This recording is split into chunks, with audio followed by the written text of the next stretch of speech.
Hi dear students, welcome back to momento study. So हम cover कर रहे हैं आपका क्लास 11th लीगल स्टडीज़ का unit 1 chapter 2 which is organs of the government. So part 1 of the video में मैंने आपको ये सभी मेंशन टॉपिक्स कवर करवा दिए थे। अगर आपने वो वीडियो नहीं देखी है तो link you will get in the description box and in this video we will try to finish the chapter 2. Before starting, if you have not subscribed to my channel, kindly subscribe to my channel because your each subscription counts, and do drop a like on this video and comment section में मुझे ज़रूर बताइए कि आपको ये videos beneficial लग रही हैं या नहीं। Okay, so आज का हमारा topic है organization of legislature. In the part 1, I have told you that organs of the government are divided into 3 categories. First is legislature, then we also have judiciary and executive. So legislature का काम होता है law banana, and legislature को आप further 2 types में divide कर सकते हैं. That is bicameral legislature and unicameral legislature. Some countries follow bicameral system whereas some countries follow unicameral. In India we have bicameral legislature, जिसका मतलब होता है कि हमारा जो लेजिस्लेचर ऑर्गन है उसमें 2 हाउसेस हैं. हाउसेस को you can also say chambers. So India में उन हाउसेस का नाम है Lok Sabha, also known as house of people, and Rajya Sabha which is also known as council of states. Further ये लोकसभा एंड राज्यसभा हमारे सेंट्रल लेवल पर होते हैं, सेंट्रल गवर्नमेंट में होते हैं. And you know that each state, एक तो हमारी गवर्नमेंट होती है सेंट्रल लेवल पे, फर्दर इंडिया में हर स्टेट के पास भी अपनी गवर्नमेंट है और हर स्टेट में भी फर्दर हाउसेज ऑफ पार्लियामेंट होते हैं. सो स्टेट लेवल पर जो लोअर हाउस होता है उसे हम बोलते हैं विधानसभा. सो ये जो विधानसभा है ये तो हर स्टेट में होना नेसेसरी है. दूसरा हाउस होता है Vidhan Parishad which is also known as upper house. Now some states have this Vidhan Parishad and कुछ स्टेट्स में ये विधान परिषद नहीं है. So you need to remember that Vidhan Sabha is the important house, ये हर स्टेट में होता है, but Vidhan Parishad is not the necessity, it is not required कि ये हर स्टेट में हो. So which I told you, central level पर जो लोकसभा है उसमें रिप्रेजेंटेटिव्स होते हैं और वो रिप्रेजेंटेटिव सिलेक्ट करते हैं सिटीजन्स. सो लोकसभा के मेंबर्स के लिए डायरेक्ट इलेक्शन होता है. All the citizens of the country vote and जिन्हें भी मेजॉरिटी वोट्स मिलते हैं वो डायरेक्टली लोकसभा में एज अ मेंबर बन जाते हैं, लोकसभा में रिप्रेजेंटेटिव्स बन जाते हैं. वेयर एज जो हमारा राज्यसभा है वहाँ पर होते हैं इनडायरेक्ट इलेक्शंस. इनडायरेक्ट इलेक्शंस ऐसे होते हैं दैट जो हमारी जितनी भी स्टेट लेजिस्लेटिव असेंबलीज हैं, हर स्टेट में I told you that there is a Vidhan Sabha. So जितनी भी हमारी स्टेट में स्टेट लेजिस्लेटिव असेंबलीज हैं उनमें जो पीपल इलेक्ट होते हैं वो आगे फर्दर इलेक्ट करते हैं representatives for the Rajya Sabha. Therefore I have written that Rajya Sabha consist of representatives elected by the legislative assemblies of the states. So first part is this कि जितने भी स्टेट लेजिस्लेटिव असेंबलीज में मेंबर हैं वो आपस में मिलकर इलेक्ट करते हैं राज्यसभा के रिप्रेजेंटेटिव्स को. सो ये तो हो गई फर्स्ट कैटेगरी ऑफ रिप्रेजेंटेटिव जो आपको राज्यसभा में मिलेंगे. These are elected ones. दूसरे होते हैं नॉमिनेटेड वंस. नॉमिनेटेड मतलब प्रेसिडेंट नॉमिनेट करता है कुछ लोगों को directly to the Rajya Sabha on the basis of their reputation, their knowledge, their standing in the fields of art, culture, academics, sports, literature, social service. So अगर किसी भी फील्ड में कोई पर्सन बहुत ही रिकॉग्नाइज्ड है और उसने बहुत ही अच्छा वर्क किया है देन प्रेसिडेंट डायरेक्टली उन लोगों को राज्यसभा में नॉमिनेट कर देता है. So there are 2 categories of people in Rajya Sabha. First are the elected representatives and second are the nominated representatives. Whereas in Lok Sabha में अगर आप देखोगे तो वहाँ पर elected representatives होते हैं. नाउ हमने ये 2 हाउसेस क्यों बनाए हैं? यू विल आस्क कि what is the purpose of making 2 houses.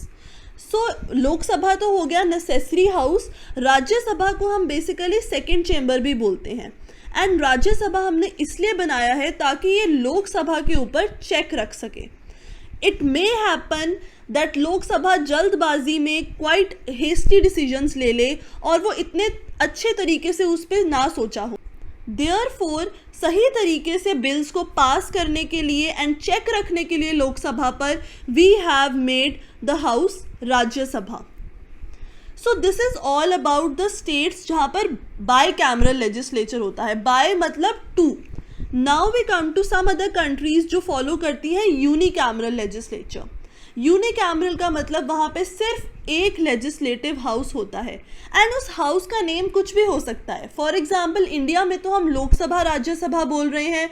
USA में अगर आप देखो तो इन्हीं दो हाउसेस को सेनेट एंड कांग्रेस का नेम दिया हुआ है। So name depends on country to country, but houses दो या एक हो सकते हैं। सो यूनिकैमरल में हमारे पास सिर्फ एक लेजिस्लेटिव हाउस होता है एंड एग्जाम्पल है बांग्लादेश, टर्की, ये कुछ कंट्रीज हैं जो फॉलो करती हैं यूनिकैमरल लेजिस्लेचर को।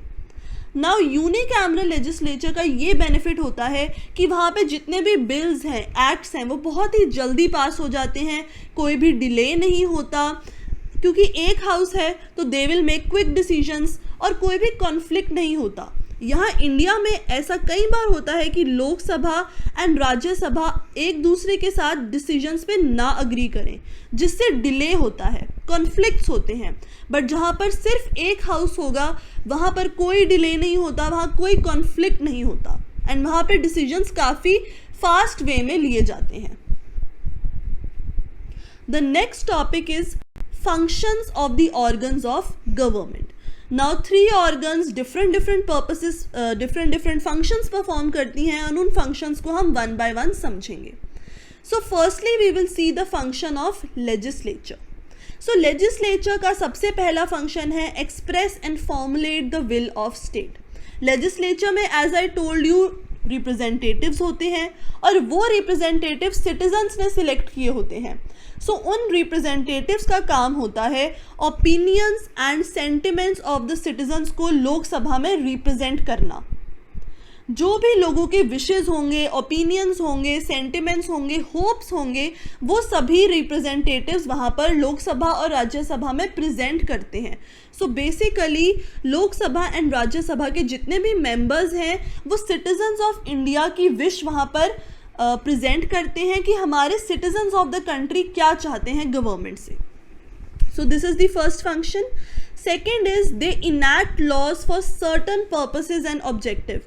As it is very clear कि legislature का काम ही law बनाना होता है, so अगर कोई भी different issues हो उस पर legislature बनाता है law. For example, consumer related problems के लिए 1986 में Consumer Protection Act आया था। मोटर व्हीकल एक्सीडेंट्स के लिए we have motor vehicle act. So ऐसे ही डिफरेंट पर्पसेस के लिए हमारे पास डिफरेंट एक्ट्स हैं और वो एक्ट्स बनाते हैं लेजिस्लेचर। थर्ड वर्क है to classify the laws. Now जो लॉज बनते हैं आप उनको 4 कैटेगरीज में क्लासिफाई कर सकते हैं। So those 4 categories are substantive, procedural, repealing and amending. Substantive acts मतलब जो सब्जेक्ट मैटर के साथ डील करते हैं। द एक्ट्स जो आपको बताते हैं that what is the subject matter. For example अगर आप इंडियन पीनल कोड देखें, it is the law in India, तो वो सारे क्राइम्स की डेफिनेशन देता है that what is the definition of murder, what is the definition of theft, what is the definition of robbery. ये सब डेफिनेशंस आपको इंडियन पीनल कोड में मिलेंगी। सो इंडियन पीनल कोड एक सब्सटैंटिव लॉ है, ये एक सब्सटैंटिव एक्ट है। वेयर एज प्रोसीजरल एक्ट्स वो होते हैं जो हमें प्रोसीजर बताते हैं कि जुडिशरी को क्या प्रोसीजर फॉलो करना है एंड एग्जीक्यूटिव को क्या प्रोसीजर फॉलो करना है। Example like code of civil procedure. Now these are big terms, don't worry, these are not given in your book, I am giving the example to just make you understand. So CPC है code of civil procedure. इस law में बताया गया है कि civil courts को क्या procedure follow करना है जब उनके सामने एक केस आएगा, जब विटनेसेस आएंगे, जब एविडेंसेस लिए जाएंगे। सो वो सारा प्रोसीजर गिवन है सीपीसी में। सो दो मेन तरह की कैटेगरीज तो होगी, सब्सटैंटिव लॉ जो आपको सब्जेक्ट मैटर बताएंगी एंड प्रोसीजरल लॉ जहाँ पे आपको प्रोसीजर पता चलेगा कि वेरियस ऑर्गन्स को प्रोसीजर क्या फॉलो करना है। Then further two categories में we have repealing acts and amending acts. For example, एक एक्ट लाया गया but after some years necessities change हो गई एंड हमें दूसरी तरह का लॉ चाहिए. So we will bring a new law and वो न्यू लॉ के आने से हम जो प्रीवियस लॉ है हमें उसे कैंसिल करना पड़ेगा, उसे रिपील करना पड़ेगा, बिकॉज विद टाइम चेंजेस होते हैं. सो रिपीलिंग एक्ट्स वो होते हैं जो एक नया लॉ लेके आते हैं और पुराने वाले लॉ को रिपील कर देते हैं, मतलब कैंसिल कर देते हैं. अमेंडिंग एक्ट्स होते हैं ऐसे एक्ट्स, ऐसे लॉज जो एग्जिस्टिंग लॉ को अमेंड करते हैं. फॉर एग्जाम्पल हमारा एग्जिस्टिंग लॉ है Indian penal code IPC. Now अगर उसमें कोई भी अमेंडमेंट आएगी, अगर हमने कुछ न्यू ऐड करना है उसमें या कुछ उसमें से डिलीट करना है तो उसे हम बोलेंगे अमेंडिंग एक्ट. IPC का अमेंडिंग एक्ट हम उसे बोलेंगे. एंड ये लॉज बेसिकली IPC में कुछ मॉडिफाई करेंगे या कुछ चेंज करेंगे. So fourth function of legislature is parliamentary procedure and enactment of laws. Basically we will study कि एक law बनता कैसे है. Firstly introduce होता है एक bill parliament में. अगर उस bill को दोनों houses of parliament से approval मिल जाए and president से approval मिल जाए तब वो bill जाके convert हो जाता है law में. So basically bill एक draft law है, model law है. देन उस बिल को इंट्रोड्यूस किया जाता है हाउसेज ऑफ द पार्लियामेंट में. हाउसेज ऑफ द पार्लियामेंट उसे मेजॉरिटी से पास करते हैं. देन वो जाता है प्रेसिडेंट के पास. अगर प्रेसिडेंट उसको अपना अप्रूवल दे दे, असेंट दे दे, सो इन तीनों स्टेप्स के बाद एक बिल बनता है लॉ एंड तब वो लॉ आ जाता है फोर्स में. सो अगर तो कोई बिल पार्लियामेंट में किसी मिनिस्टर ने इंट्रोड्यूस किया है उसको बोल देते हैं गवर्नमेंट बिल. बट अगर एक नॉर्मल मेंबर ने किया है which is not a minister, who is not a minister, उसको हम बोल देंगे private bill. Now some of the articles of the constitution has been mentioned in your book. Article 107 and Article 108 of the Constitution of India talks about introduction and passing of the ordinary bills. So bill दो तरह के होते हैं. First are ordinary bills जो general किसी भी matter से deal कर सकते हैं और वो किसी भी हाउस में ओरिजिनेट हो सकते हैं. या तो वो पहले लोकसभा में चले जाएंगे या राज्यसभा में, इट डजेंट मैटर. एक बिल को आप किसी भी हाउस में ओरिजिनेट करवा सकते हो. सो 107 and 108 talks about ordinary bills, whereas Article 109 and Article 110 talks about money bill. and money bill सिर्फ एक लोकसभा में ही ओरिजिनेट हो सकता है. This is important point.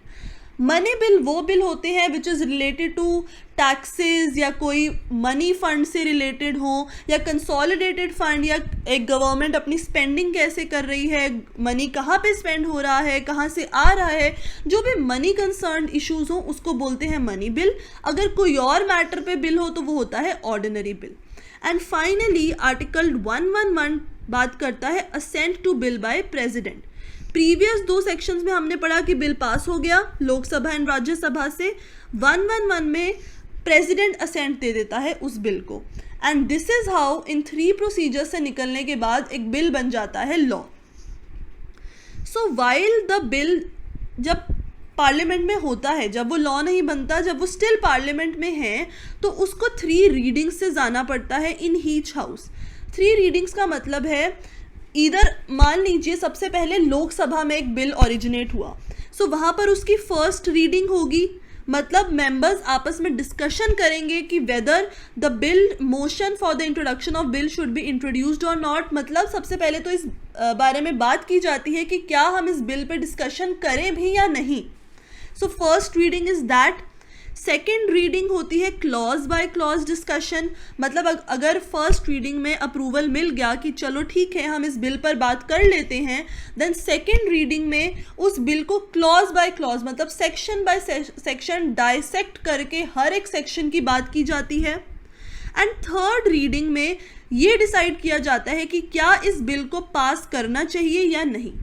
सो ये 3 रीडिंग्स आप एक 3 सिटिंग्स की तरह भी समझ सकते हैं कि 3 times parliament discuss, they meet, they discuss and then they decide कि बिल को लॉ बनाना है या नहीं.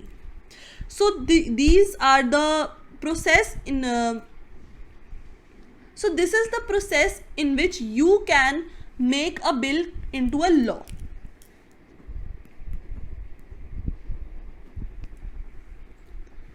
Fifth function is legislature and its judicial functions. Now judicial functions तो judiciary perform करती है, but some part of the judicial functions हमने legislature को भी दिए हुए हैं.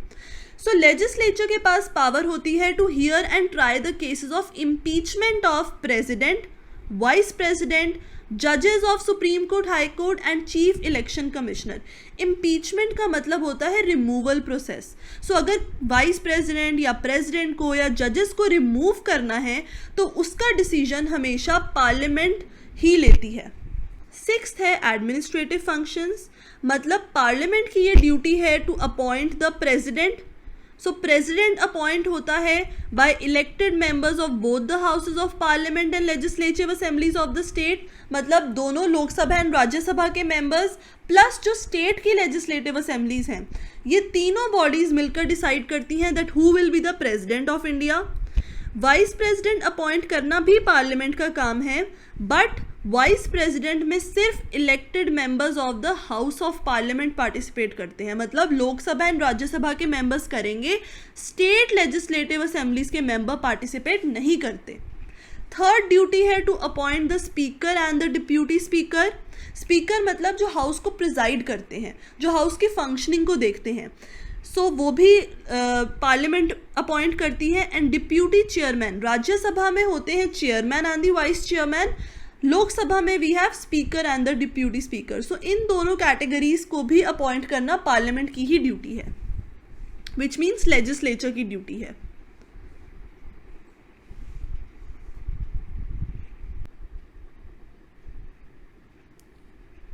Now we come to the functions of executive branch. So पहला इनका function है law को implement करना, which also means internal and external administration of the state को देखना.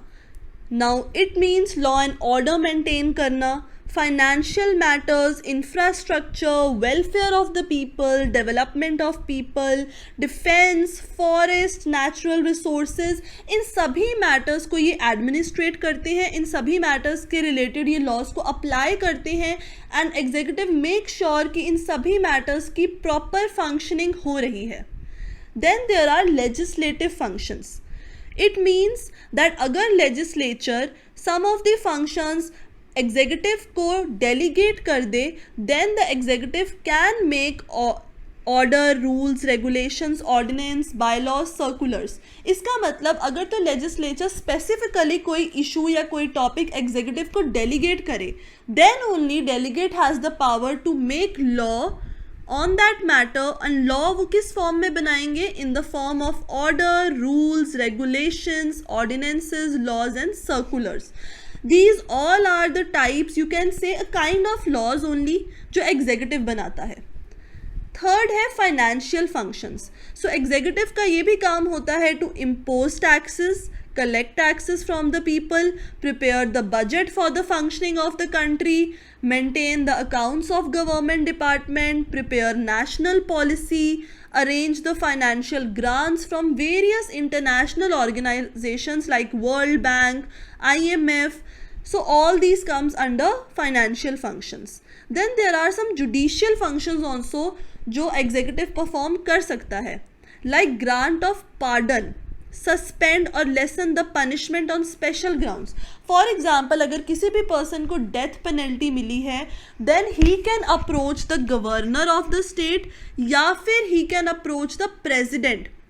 And president plus governor, you need to remember कि ये जो जुडिशियल फंक्शन वाली पावर है ये सिर्फ दो लोगों के पास है, प्रेजिडेंट एंड द गवर्नर.